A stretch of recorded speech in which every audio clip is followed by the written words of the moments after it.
peluang ketaatan, maka dia adalah orang-orang yang melaksanakannya. Pada peluang kemaksiatan, maka dia adalah orang-orang yang kemudian tidak terjerumus kepadanya. Dan pada peluang musibah, kesulitan hidup, adalah dia menjadi orang-orang yang bersabar terhadap apa yang menjadi takdir Allah Subhanahu wa Ta'ala dan memuji dan mengevaluasi diri. Sehingga hal-hal yang senantiasa menjadi wasiat, menjadi bahagia atau momentum di setiap Jumat ini perkara-perkara yang hendaknya dipastikan sebagai briefing safety kita. Adakah kemudian perjalanan selama ini ternyata ada hal-hal yang ternyata kemudian akan mendatangkan kemurkaan Allah Subhanahu wa Ta'ala, atau ada hal-hal yang membuat kita lalai daripada perkara-perkara yang seharusnya hati ini memberikan sikap yang benar.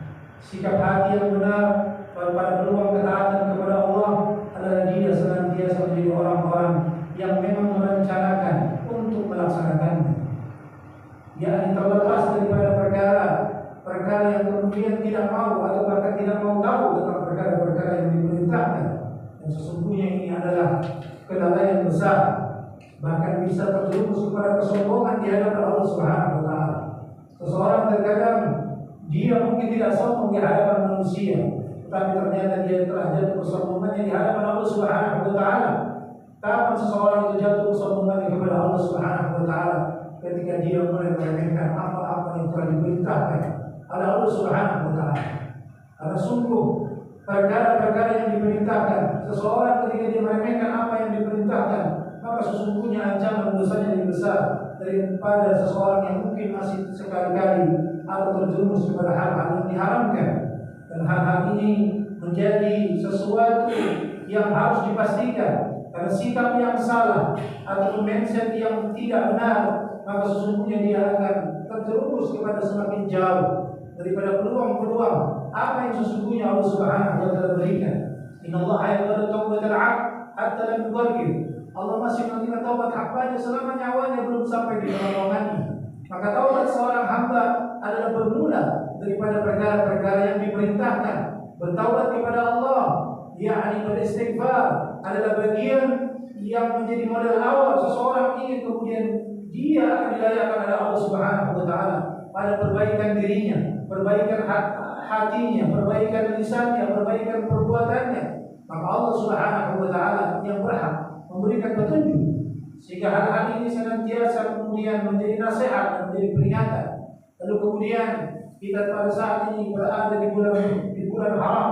3 bulan ke depan adalah bulan-bulan haram, bulan yang dimana Allah Subhanahu wa Ta'ala memberikan ancaman keras bagi para pelaku dosa, sehingga hal-hal ini menjadi hal yang harus kita cermati. Jangan sampai kemudian kita tergolong menjadi orang-orang yang merehab-rehabkan pada keharaman ini, pada waktu-waktu yang diharamkan. Ada lipat ganda pahala dan ancaman yang lebih keras daripada para pelaku kezaliman. Dan kemudian juga ini termasuk bulan-bulan haji, Dzulqa'dah, Syawal, Dzulqa'dah dan Dzulhijjah merupakan bulan-bulan haji, sehingga ini juga menjadi puncak daripada kesempurnaan. Maka tentunya kita berharap kepada Allah Subhanahu wa Ta'ala untuk mendoakan diri kita, keluarga kita dan kaum muslimin untuk kemudian dimudahkan, untuk kemudian disehatkan, untuk kemudian dimabrurkan.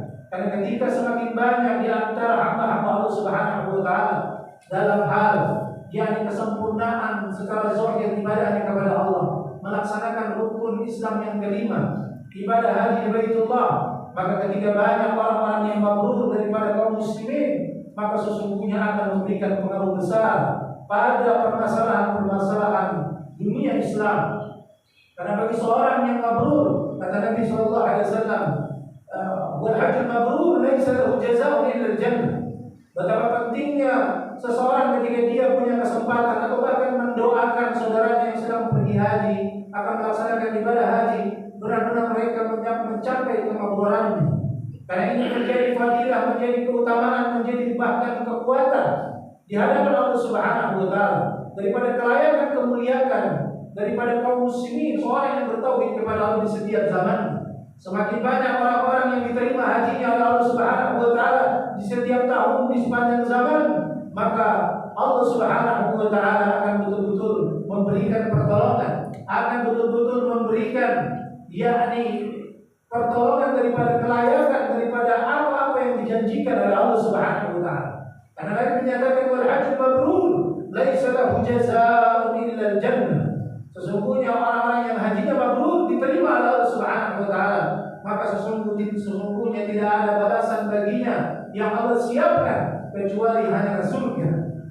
Artinya seseorang yang hajinya diterima oleh Allah Subhanahu wa taala, kalau kemudian dia umurnya masih panjang setelah yakni pelaksanaan ibadah hajinya itu, maka sesungguhnya dia betul-betul akan dipekerjakan oleh Allah Subhanahu wa taala. Bisa dengan kata lain disebutkan, yakni orang ini akan dijadikan duta surganya Allah Subhanahu wa taala. Orang yang menjadi duta surganya Allah Subhanahu wa taala, maka dia akan menjadi pelopor, dia akan menjadi motivator, dia akan menjadi inisiator, bahkan dia akan menjadi orang-orang yang memberikan solusi daripada permasalahan-permasalahan bangsa, permasalahan-permasalahan dunia Islam, permasalahan-permasalahan daripada barisan-barisan kemuliaan yang hendaknya dijaga, dibela daripada syiar-syiar agama Allah di atas segalanya. Sehingga hal-hal ini kemudian hendaknya disadarkan untuk kita semua, dan tentunya yakni pada perkara-perkara yang terkadang kita tersibukkan kepada sesuatu yang sebenarnya belum menjadi urusan pada diri kita. Yang perkara-perkara mungkin ada perbedaan, ada perselisihan di antara para ulama, di antara para orang-orang yang menurut di jalan Allah Subhanahu wa taala, di antara para dai, di antara para asatidzah, maka sesungguhnya kita tidak mendudukkan perdebatan ataupun perbedaan pendapat di antara mereka seperti seolah-olah kita sedang menonton pertandingan yang kemudian kita menunggu-nunggu siapa di antara mereka yang jago, siapa di antara mereka yang kemudian akan benar-benar mendapatkan kemenangan.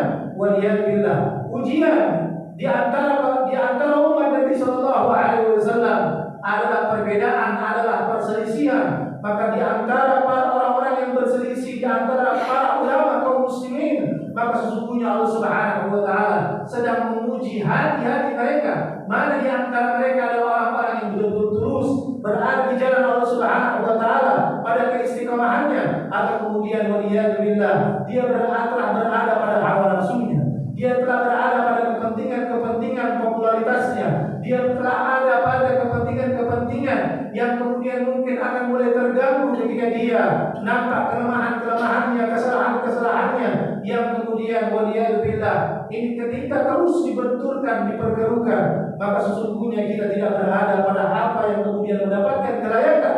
Padahal Allah Subhanahu wa taala menyatakan, "Wa ma ikhtalafa fihi illa alladziina utuhu min ba'di ma ja'atuhumul bayyinat baghyan bainahum." Sesungguhnya perselisihan di antara manusia itu disebabkan oleh orang-orang yang berilmu, orang-orang yang paham kepada Alkitab, orang-orang yang paham kepada Kitabullah, orang-orang yang paham terhadap syariat. Lalu kemudian Allah Subhanahu wa taala melihat ada kedengkian, ada kebencian, ada kesombongan di antara mereka, ada ujub di antara mereka, maka Allah menguji pada permasalahan itu. Maka fa'adallahu alladziina aamanu bima ikhtalafu fihi minal haqqi bi'idnih. Maka Allah akan hanya memberikan yakni petunjuk selanjutnya kepada orang-orang yang betul-betul terbukti terjaga hatinya. Bahkan dalam riwayat Nabi Sallallahu Alaihi Wasallam selalu mendoakan para sahabatnya. Di antara doa Nabi SAW, yakni Aisyah menyebutkan Nabi di setiap malam tidak melepaskan daripada doa iftitah ketika memulai qiyamul lailnya, memulai salat malamnya, yakni kecuali dengan membaca Allahumma rabb Jibril wa Mika'il wa Israfil alim al-ghaib wa syahada fatir as-samawati wal ard anta tahkumu baina ibadika fima kanu fihi yakhtalifun ihdini lima ikhtalafa fihi min al-haqqi bi'idhnik innaka tahdi man tasha'u ila siratin mustaqim. Maka sesungguhnya doa daripada Nabi SAW ini adalah doa yang kemudian sesuai dengan apa yang kemudian diingatkan oleh Allah Subhanahu wa taala pada ayat surah Al-Baqarah ayat 213 ini, bahwasanya perselisihan, perdebatan di antara umat yang betul-betul akan senantiasa terjadi. Potensi-potensi itu ada, maka sesungguhnya kita harus memohon kepada Allah, ihdini lima ikhtalafa fihi minal haqqi bi'idhnik.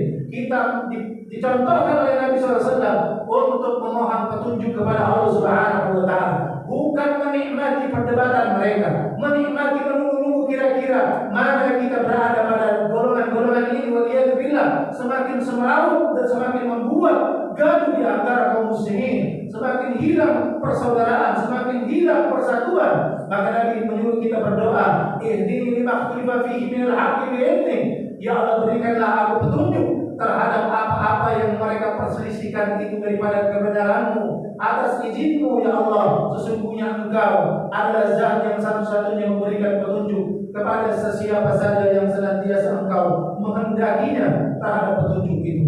Barakallahu li wa lakum fil Qur'anil azim wa nafa'ani bima fihi minal ayat